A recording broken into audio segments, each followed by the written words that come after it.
শুধু রোগটা না, রোগের রুট থেকে চিকিৎসা করতে হবে। ডাক্তার বলছে আমার কোলেস্ট্রল ভালো, আলহামদুলিল্লাহ। না, পৃথিবীর অর্ধেক হার্ট অ্যাটাক স্ট্রোক হয় যখন কোলেস্ট্রলটা নর্মাল। আমি বললে কেন হার্ট অ্যাটাক হলো? সে তো ইয়াং, সে তো এক্সারসাইজ করে, হেলদি খাবার খায়, ব্লাড প্রেশার, কোলেস্ট্রল সবই নর্মাল, কোলেস্ট্রল কখনো বাড়ে নাই, মেডিসিন খায় না, কি সব ভালো। It's not about the cholesterol.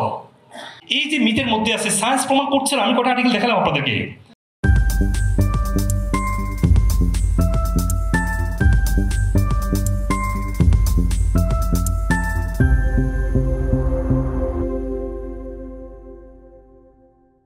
যে জিনিসগুলো বোঝা উচিত মানুষের সবারই, আপনাকে বুঝতে হবে জিনিসগুলা, যে স্বাস্থ্যের জন্য কী কী প্রয়োজন। আপনারা দেখতে পাচ্ছেন স্ক্রিনে, আপনার প্রয়োজন হচ্ছে যে বুঝা যে আমি এই খাবারটা খাচ্ছি, এই খাবারটা আমার কীভাবে ইম্প্যাক্ট করবে, নতুন কোষ তৈরি করবে। আমার বোঝা হচ্ছে আমি রোগটা হয়েছে, রোগটা একসময় চলে যাবে, কারণ কোষ আস্তে আস্তে মরে যাচ্ছে, নতুন কোষ তৈরি হচ্ছে। আমার বুঝতে হবে যে আমার ইমোশনাল ইম্প্যাক্ট আমার শরীরের উপর পড়বে, এগুলো আমাকে বুঝতে হবে নিজের মতো করে। এবং আমাকে বুঝতে হবে শুধু রোগটা না, রোগের রুট থেকে চিকিৎসা করতে হবে। ডাক্তার বলছে আমার কোলেস্ট্রল ভালো, আলহামদুলিল্লাহ। না, পৃথিবীর অর্ধেক হার্ট অ্যাটাক স্ট্রোক হয় যখন কোলেস্ট্রলটা নর্মাল। এখন নাকি এটা আরও বাড়ছে, অলমোস্ট 70% দিকে চলে যাচ্ছে।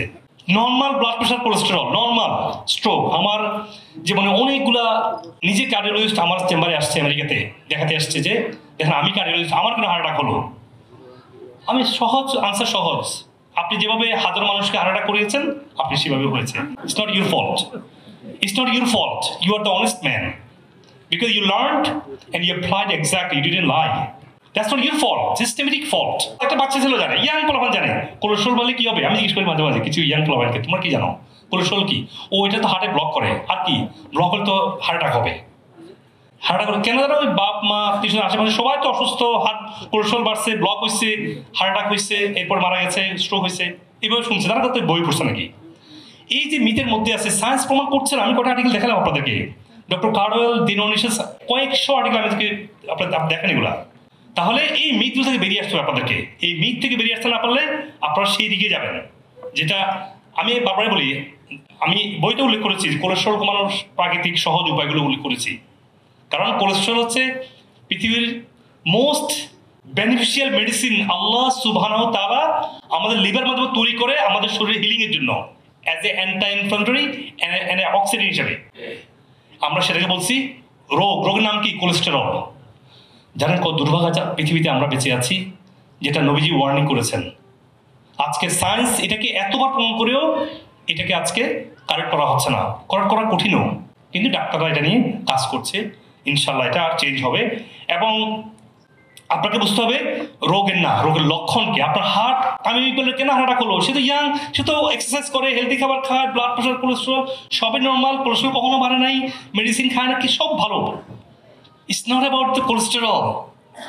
আমেরিকান ভিগান ফাউন্ডেশনের প্রেসিডেন্ট ডক্টর জে দিনশা নিজেই, he never touched the sauces and meat, he got heart attack all was sudden without any symptom in his own office, যেখানে উনি কাজ করে, ভিগানকে প্রমোট করে। বিকজ বাংলাদেশে করে। আমার এক পেশেন্ট বলছে আমাকে যে আমার ডাক্তার বলছে আপনার জন্য মিট খাওয়া হারাম, রেড মিট খাওয়া একবারে হারাম। আমাদের নবীজি কি রেড মিট খেয়েছে না? রেড মিট একমাত্র ফ্যাটি বা প্রোটিন বোথ মিক্সড ফুড, যেখানে খাবার শরীরের প্রত্যেকটা এসেন্সিয়াল ফ্যাটি অ্যাসিড এবং প্রত্যেকটা অ্যামিনো অ্যাসিড আমাদের শরীর দরকার, তার 11-11টা এখানে আছে। একসাথে 11টা অ্যামিনো অ্যাসিড আপনি কোনো খাবারে পাবেন না। প্রোটিন মানে প্রোটিন আর কি, সবগুলো প্রোটিন রেড মিটের মধ্যে আছে। রেড মিটের মধ্যে যে মিনারেলগুলো আছে, যেটা অন্য কোনো খাবারে এত বেশি পরিমাণে, এত বায়ো অ্যাবজর্বেবল ফরম্যাটে নাই। কিন্তু কম খেতে হবে, কারণ কি এটার অনেকে ডাইজেস্টিভ সমস্যা, আর বেশি রেড মিট অবশ্যই ক্ষতি করবে। আপনি যদি আমার ভিডিও থেকে উপকৃত হন, তাহলে আমাদের চ্যানেলের অন্যান্য ভিডিওগুলো দেখে নিন। অনুগ্রহ করে লাইক, কমেন্ট এবং শেয়ার করে দিন, যাতে আপনার আত্মীয়স্বজন এবং পরিচিতজন উপকৃত হতে পারেন। আর চ্যানেলটি সাবস্ক্রাইব করে নোটিফিকেশন অন রাখুন, যাতে ভবিষ্যতে কোনো গুরুত্বপূর্ণ ভিডিও আপনি মিস না করেন। আপনার স্বাস্থ্য বিষয়ে কোনো প্রশ্ন থাকলে কমেন্টে অথবা মেসেজ করুন, আমরা যথাসাধ্য উত্তর দেওয়ার চেষ্টা করব ইনশাআল্লাহ।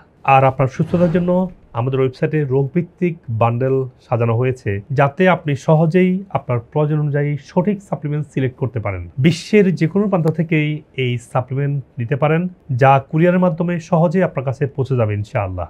আমাদের ভিডিও গাইডলাইন এবং ওয়েলনেস সার্ভিসের মাধ্যমে হাজার হাজার মানুষ বিভিন্ন রোগ থেকে সুস্থ হয়েছে আলহামদুলিল্লাহ। আর আমার দীর্ঘদিনের ন্যাচারাল ইন্ডিকেটিভ এবং ওয়েলনেস প্রশিক্ষিত মেডিকেল ডাক্তারগণ আপনার রোগের মূল কারণ চিহ্নিত করে সঠিক চিকিৎসা প্রদান করছেন। আপনি পৃথিবীর যে কোনো প্রান্ত থেকে বাংলাদেশে বা আমেরিকাতে অনলাইনে বা সরাসরি ডক্টর কনসাল্ট করতে পারেন। প্রতিটি ভিডিও ডেসক্রিপশনে সকল ক্লিনিকের ফোন নাম্বার এবং রোগভিত্তিক প্রয়োজনীয় রিসার্চ আর্টিকেল লিঙ্ক দেওয়া আছে, যাতে আপনি ইন্টিগ্রেটিভ চিকিৎসার আধুনিক গবেষণালব্ধ তথ্য সহজে পেতে পারেন। সবাইকে সুস্থ জীবন উপভোগ করার আমন্ত্রণ। এভরিথিং ইজ গুড আলহামদুলিল্লাহ। আমি কোনো অসুস্থ ফিল করি না, এখন পুরোপুরি সুস্থ, স্বাভাবিক জীবনযাপন, কোনো সিক ফিল করি না যে আমার কোনো ডাক্তার কাছে যেতে হবে, কোনো ওষুধ খেতে হয় না আমাকে। আমি সম্পূর্ণ সুস্থ আলহামদুলিল্লাহ। কিছুদিন আগে ডাক্তারের কাছে আমার স্বাস্থ্য পরীক্ষা করেছিলাম, মধ্যে যে মাশাআল্লাহ খুব উন্নতি হয়েছে, আপনি এই বয়সে যে ইয়ং হয়ে গেছে। আমি প্রায় 30 বছরের মতো আমার ডায়াবেটিস। আমার মেয়ের উৎসাহে আমি মুজিবুল হক সাহেবের শরণাপন্ন হই। উনি আমাকে উপদেশ দিলেন কিভাবে আমি ডায়াবেটিস মুক্ত হইতে পারবো। ওনার উপদেশ গ্রহণ করে আমি খাওয়া দাওয়া নিজের মধ্যে কন্ট্রোল করে নিলাম। সব খাওয়া দাওয়া, চলাফেরা, ব্যায়াম, নৃত্য সব কিছুর মধ্যে আমি ওনার পরামর্শ অনুযায়ী চলার পরে প্রায় 4 মাস কঠোর পরিশ্রম করার পরে আমি সম্পূর্ণ ডায়াবেটিস মুক্ত হই।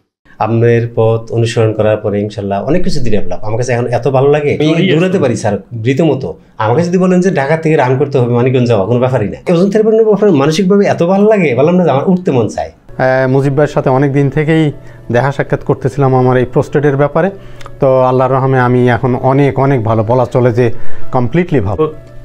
1.9টা হচ্ছে রেঞ্জ আনটিল, বাট ওনারটা হচ্ছে এখন 0.4, মানে একেবারে মানে স্টেবল অ্যান্ড নর্মাল। তো আমি আপনাকে একটু দেখাই, আপনাদের কাছে দেখতে চান আমাদের এটা ডেটা দেখতে পাচ্ছেন যে আমার ডাক্তার বলছিল যে এটা ভালো হবে না, কিন্তু এটা হয়তো আর ওয়ার্সের দিকে যাবে না যদি ওষুধ কন্টিনিউ করি। তারপরে একটা পর্যায়ে সে বলছিল যে তোমার প্রোস্টেটটা সার্জারি করতে হবে, মানে ক্লিন করতে হবে আর কি। তা আমি তখন আর ওই ক্লিনের ইয়েতে যাইনি।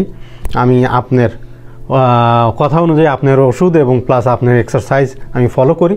তো সেই হিসাবে আমার এখন প্রোস্টেটটা কমপ্লিটলি নর্মালি বলা চলে, কমপ্লিটলি নর্মালি। আমি গত মাসে যে টেস্ট করছি ব্লাড টেস্টে, এটা শো করতেছে নর্মাল। না, আমি দাঁড়ায় নামাজ এতদিন বসে বসে চেয়ারে নামাজ পড়তে, এখন আল্লাহর রহমত দাঁড়ায় নামাজ পড়ি আলহামদুলিল্লাহ। আপনার এই ক্রিটিনিনের পয়েন্ট ছিল প্রায় 27 এর মতো। কিডনি আমার 3টা ডায়ালিসিস হয়েছে। ডায়ালিসিস 3টা করছেন, আলহামদুলিল্লাহ ভালো লাগছে না? আর লাগছে না। I'm feeling like I'm gonna die every day. I just cry.